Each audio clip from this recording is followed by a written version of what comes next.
7 ans pour le tunnel, 1 an pour l'évasion, 18 mois de révocation de sursis, une peine à 2 chiffres, quoi, tu vois, le paquet, quoi, tu vois. Je me suis rendu, je me suis dit au cas où je vais me battre, tu vois, je vais me battre, mais je savais, je connaissais sur qui j'allais tomber, tous ces procureurs et juges qui me connaissaient depuis tout gamin, je le savais, tu vois, à juste titre, ils m'avaient vu tellement de fois, j'avais fait tellement de garde à vue, il faut le reconnaître, tu vois, il faut reconnaître.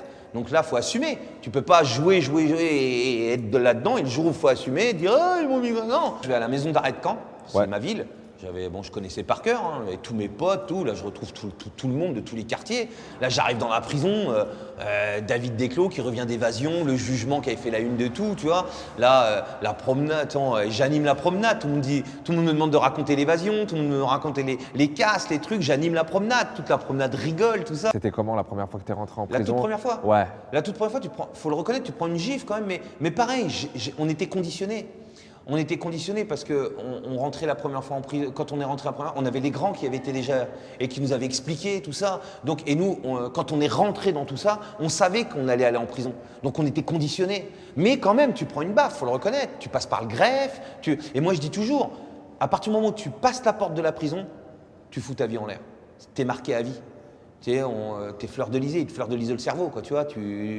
Même si tu fais 15 jours, 1 mois, 2 mois, tu y repenses, tu vois. Bon, là, en l'occurrence, la première fois, j'ai fait 4 mois, ensuite, j'ai fait 1 an, ensuite, j'ai fait encore 4 mois. Donc, tu vois, il n'y a pas de petite peine. Que tu fasses 1 mois, 2 mois, ta vie, elle est pourrie, ta vie, elle est foutue, parce que tu es traumatisé. Ce que tu vis en prison, l'être humain n'est pas fait pour le vivre. L'être humain n'est pas fait pour aller en prison. Moi, un vieux bagnard m'a dit un jour, tu mets une bête dans les mêmes conditions que nous en prison, la bête, elle va tourner en rond dans la cellule, elle va se laisser mourir dans un angle, dans une carte, elle va se laisser mourir. Nous, l'être humain, il a cette faculté de s'adapter à tout. On s'adapte à tout. Donc j'en ai vu qui ont pleuré, qui ont chialé, qui ont fait des tentatives de suicide, même qui se sont suicidés. Mais en règle générale, l'être humain s'adapte. Il s'adapte, tu vois, tu t'adaptes à tout. Moi, j'ai vécu dans des cellules où on était 3-4, matelas par terre, les cafards, les rats, les punaises, la merde, quoi. Tu es vraiment, le mec, il vient pisser, chier, tu as ton matelas à côté, quoi, tu vois. C'est dans des conditions inhumaines, tu vois. Mais à partir du moment où, quand tu as commencé là-dedans et que tu savais ce qui t'attendait, tu n'as pas le droit de pleurer. Moi, mon père, il me l'a dit à mon petit frère et à moi quand on était gamin. Il a dit, les gars, les conneries, c'est avant qu'il faut réfléchir. Après, tu les assumes.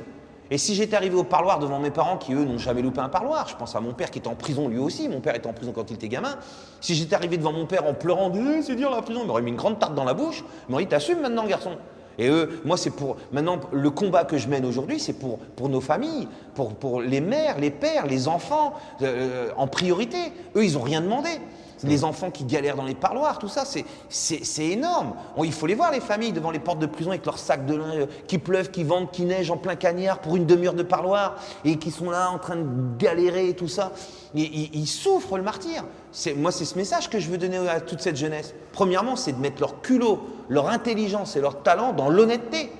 Mais si tous les mecs des quartiers font ça, on déchire tout. Et en plus, on rend moins malheureux nos familles.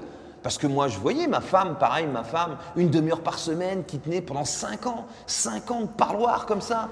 Il faut voir tout ce que j'ai fait pour lui apporter plus de parloirs. Je me suis fait passer pour fou, j'étais chez les fous pendant 4 mois. J'avais 3 parloirs par semaine et 3 heures à chaque fois pour ma femme.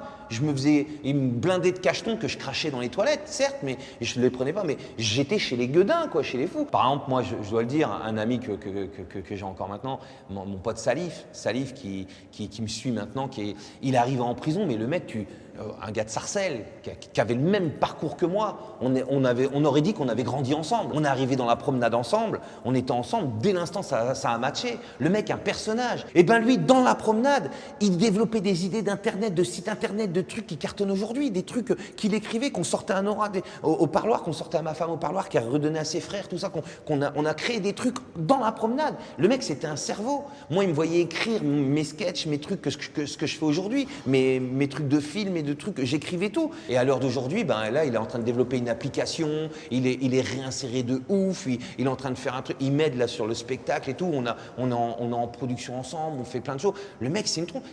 Le vieux nanar, mon pote, le vieux nanar, avec qui j'étais en cellule, plus de 25 ans de placard. Regardez, question pour un champion. Je me disais, mais va t'inscrire, tu vas gagner des lots. Il me disait, on gagne rien là-dessus. Mais il répondait à toutes les questions avant même que les mecs y répondent. Il était là, les mecs étaient là avec leur buzzer, lui. La question, lui, de nana, il disait, ta-da-da, ta-da-da. Une mitraillette à répondre à sa question. À qui profite le crime? Il me dit, si du jour au lendemain, tous les gars des quartiers, tous les gars, ils arrêtent, il n'y a plus de dealers, plus de voleurs, plus de cambrioleurs, plus rien. Il me dit, imagine le nombre de gens qu'on met au chômage, les intervenants de prison, les juges, les procureurs, les surveillants, les flics, les trucs. Il me dit, imagine ce qu'on rapporte à la société. Il me dit, on croit niquer le système quand on fait des conneries, mais c'est le système qui nous nique. On entretient le système judiciaire. Il m'a fait des cours là-dessus, mais énormes. Je dis, arrête, nana. Les surveillants, c'était quel genre de relation avec eux? Parce que t'arrivais, t'étais une star quand même. Ils me connaissaient déjà depuis jeune, parce que j'avais fait plusieurs allers-retours. Mais moi, je dois dire sur les surveillants, c'est comme dans tous les domaines, dans tous les métiers. Dans tous les métiers, dans toutes les entreprises, tu vas rentrer dans une entreprise, tu vas dire « Oh putain le connard, oh putain le chic type, oh putain le gros con, oh putain le mec bien ». Eh ben en prison c'est ça. Tu as des surveillants, et je préfère parler de ceux-là, des surveillants, mais des chic types, que c'est pas l'heure de ta douche, c'est pas ton jour de douche, il t'envoie la douche. Quand le surveillant, le bon surveillant, il est à l'étage et qu'il ouvre la porte, tu vois sa tête, ta journée elle est repeinte, tu te dis putain tu vas passer une bonne matinée parce qu'à la relève c'est le nouveau et si tu as la chance que le matin et l'après-midi tu as un bon surveillant, parce que déjà que la prison est dure, mais si tu as un bon soin, il vient t'assouplir, c'est pas grand chose mais rien qu'une douche, alors que c'est pas ton heure de douche, ton jour de douche, les douches c'est le lundi et le jeudi. Et qui te donne une douche le mardi et le mercredi, je sais pas si nous on se douche tous les jours, moi des fois 2 fois par jour, tu vois. Mais donc t'as le surveillant qui te donne une douche. Ou quand t'as besoin t'as un mec à côté, il a accro à la clope, il a plus de tabac, il est à cran. Il tombe sur un bon surveillant qui dit attends je vais te chercher, il va dans une cellule en face, tiens t'as pas un peu de tabac pour le mec là-bas, il est accro à il a pas de clope, il lui donne du tabac, le mec il a deux. Mais si tu tombes sur un mauvais surveillant qui te dit les cantines du tabac c'est le lundi, on est vendredi surveillant, j'ai passé tout le week-end sans tabac, t'as qu'à pas faire de conneries. Là, il te ferme la porte, le mec il est à cran, il tape avec le tabouret dans la porte, le surveillant il rouvre, il dit mais... Et là, il comprend pas que le surveillant il se prend une patate dans la gueule parce que le mec il est à cran. Et là, donc, mais c'est pas tous les surveillants qui sont comme ça. C'est l'arbre qui cache la forêt. Il faut le dire, ça je voudrais pas qu'on le coupe, il faut vraiment le dire qu'il y a une batterie de super surveillants qui connaissent bien leur métier, qui savent gérer les choses, c'est un métier surveillant. Et pareil, il faut le dire haut et fort, que dans les deux camps il y a des connards. T'as des mecs, moi j'ai vu des détenus taper des bons surveillants. Je dis mais pourquoi t'as fait ça? Le mec c'était une crème, il nous donnait des douches, des trucs et tout. Ah mais j'aime pas le bleu, j'aime pas les surveillants. Je dis mais t'es con, t'as rien compris au film, c'est un super mec le mec.